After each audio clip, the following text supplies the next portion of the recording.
Australia's new COVID restrictions to incoming travellers from China come into effect today. COVID-19 testing is now mandatory for arrivals from China, joining a list of countries now demanding travellers show a negative test prior to their flight.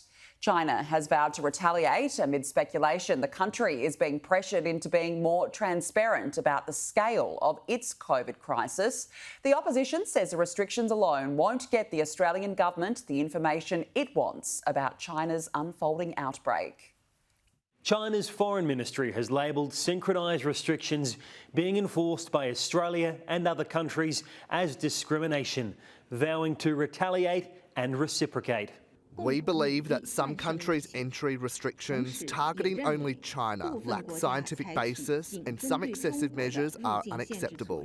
We firmly oppose the attempts to manipulate epidemic prevention and control measures to achieve political goals, and will take corresponding measures based on the principle of reciprocity with regard to different cases.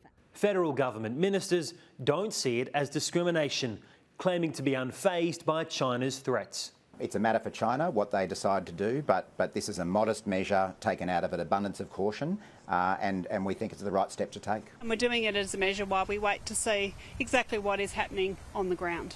The opposition, which normally talks tough on China, is now arguing any country would want an explanation if these kinds of restrictions were imposed. Well, obviously they're looking for an explanation, and I think the Australian people want an explanation.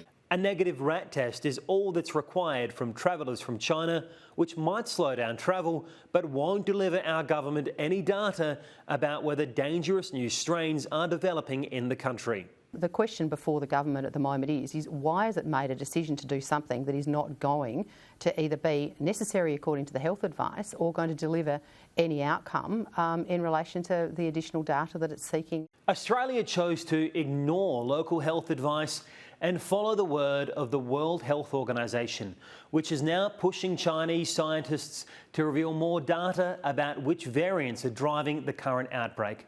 All fueling speculation, the restrictions are part of a coordinated global effort between allies to force China's hand.